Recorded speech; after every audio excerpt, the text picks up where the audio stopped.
अब मैं जिन शिक्षक को बुलाने जा रहा हूँ, ये श्री राकेश गुप्ता जी हैं, शासकीय बालक प्राथमिक विद्यालय बूढ़ा, मंदसौर से हैं। श्री गुप्ता जी को मैं व्यक्तिगत रूप से जानता हूँ, इनका विद्यालय हमने देखा भी है।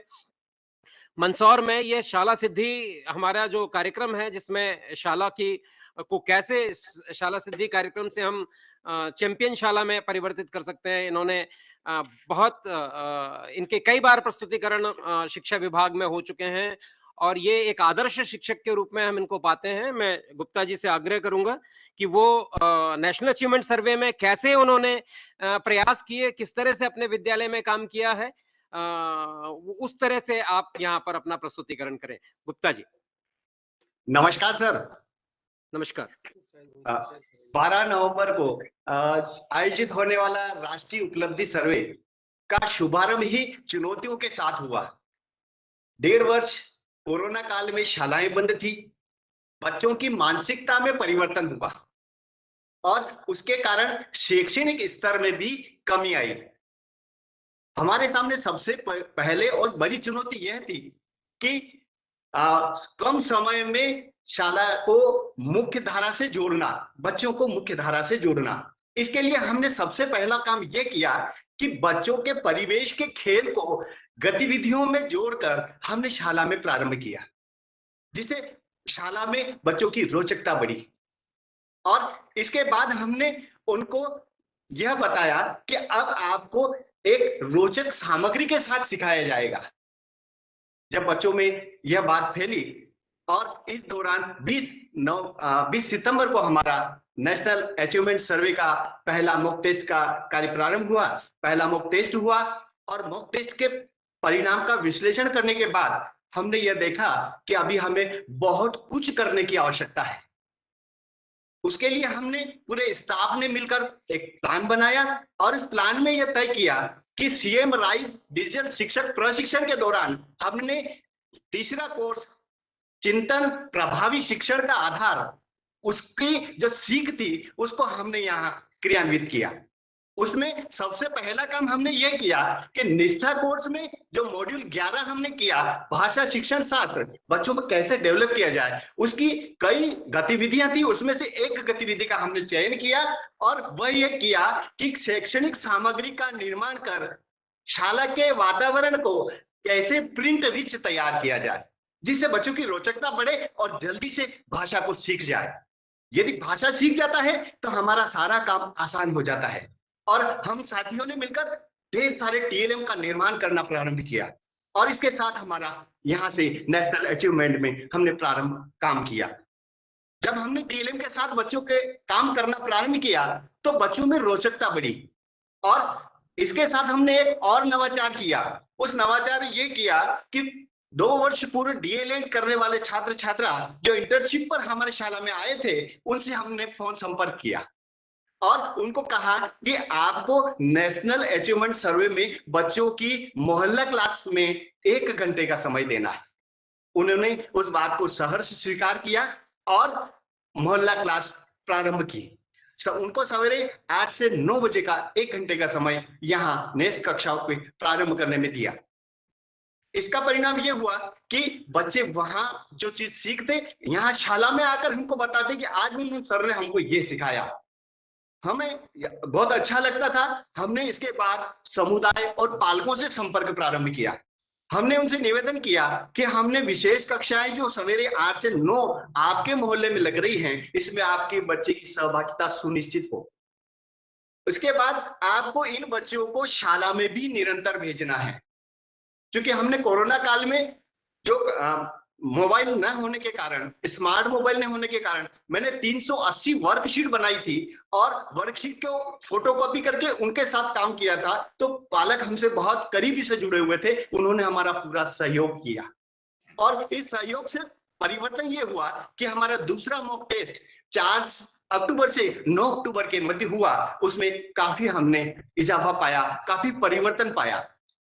इस काम को हमने निरंतर रखा, लेकिन इसके साथ हमने एक काम और किया।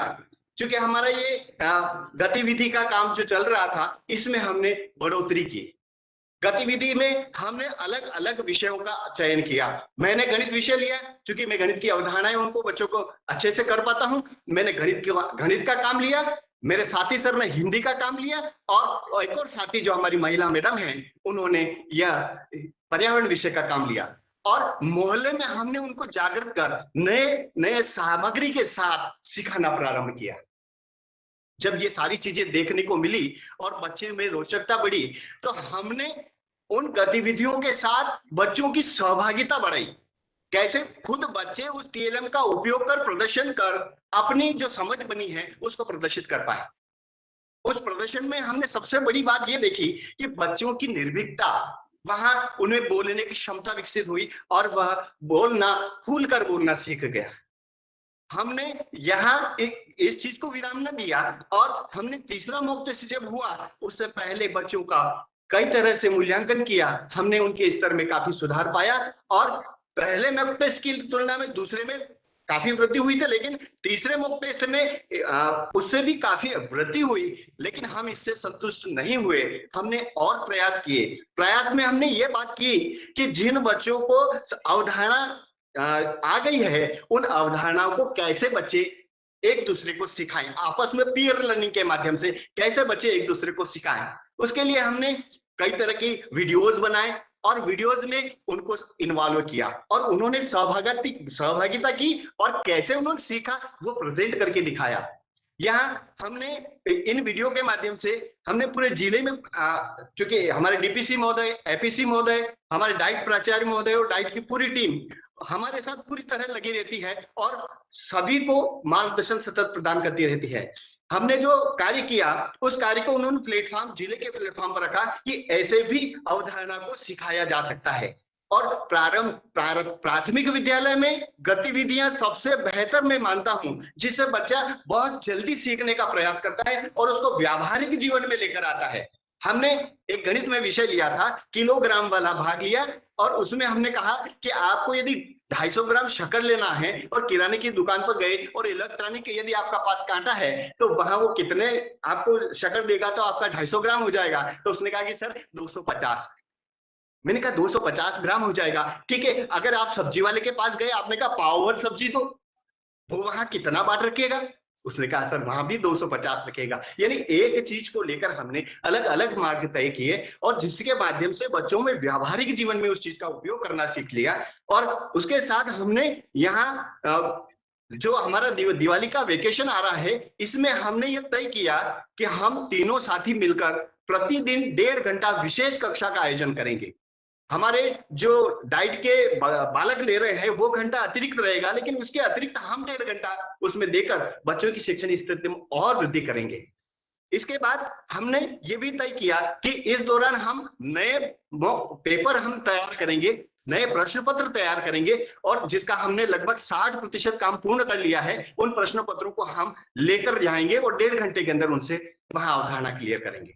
जैसे ही हमारा यह वेकेशन का काम खत्म होता है, हम उन प्रश्न पत्रों के आधार के विश्लेषण पर कौन सी ऐसी अवधारणा रह गई है जिस पर अभी और हमें काम करने की आवश्यकता है। केवल एक गतिविधि से नहीं सीखे, कोई बात नहीं, हमारे पास एक चीज को सिखाने के लगभग 10 तरीके हैं, 10 प्रकार के टीएलएम हमारे पास उपलब्ध हैं। दूसरे से सिखाएंगे, तीसरे से सिखाएंगे, कोई सी एक गतिविधि जो उसके लिए उपयुक्त है वो वहां से सीख लेगा। और हमारा काम नेशनल अचीवमेंट में, हमारे राज्य शिक्षा केंद्र ने जो लक्ष्य लिया है उसको कैसे हम अचीव कर पाए, उसके लिए हमने सबसे बेहतर और जितना हम अपना एफर्ट लगा सकते हैं उतना पूरा प्रयास करके इन बच्चों को उस लेवल तक लेकर आएंगे। और हमारे जिले ने जो हमसे अपेक्षाएं की है, हमारे राज्य ने जो हमारे से अपेक्षाएं की है, उस पर हम पूरा खरा उतरने का प्रयास करेंगे। हम आपको पूरा विश्वास दिलाते हैं कि इन गतिविधियों के माध्यम से बच्चे जितना जल्दी सीखते हैं, मैं मानता हूं प्राइमरी लेवल पर बहुत अच्छा सा इन चीजों को करके हम उस उपलब्धि को प्राप्त कर सकते हैं। मैं राज्य शिक्षा केंद्र की टीम को, पूरे राज्य शिक्षा केंद्र के समस्त अधिकारी वृंद को मैं हृदय से आभार व्यक्त करता हूं कि उन्होंने मुझे ऐसा प्लेटफॉर्म प्रदान किया जहां मैं अपनी बात को पूरे राज्य में शेयर कर पाऊं। जिले की टीम, जिले के एपीसी महोदय, डीपीसी महोदय, डाइट की पूरी टीम, हमारी ब्लॉक की टीम और हमारे सीएससी महोदय का हृदय से आभारी हूं, जिन्होंने समय समय पर मुझे प्रेरित किया और साथ में अन्य शालाओं को मेरी शाला में लाकर बताया कि इस प्रकार से अगर हम तैयारी करें तो हमारे बच्चों का जो कठिन प्रश्नों की अवधारणा है उनको क्लियर किया जा सकता है, क्योंकि मेरे यहाँ सामग्री की कोई कमी नहीं है और मैंने यह सामग्री वेस्ट मटेरियल से बनाई, कोई मार्केट नहीं खरीदी, स्वयं ने निर्माण की, हमारे साथियों ने मिलकर निर्माण किया, इसलिए हमने बहुत अच्छे से उसको प्रयास किया है। धन्यवाद। जय हिंद। धन्यवाद, धन्यवाद गुप्ता जी। आप तो आपका निश्चित रूप से आपके द्वारा जो बनाए गए टीएलएम है, वो आपके ज़िले में अन्य शिक्षकों के सीखने के लिए बहुत ही उपयोगी हैं और आपका स्कूल ट्विनिंग स्कूल के रूप में मंदसौर में विकसित है। हम आपको राज्य स्तर से आपकी बार-बार प्रशंसा करते हैं।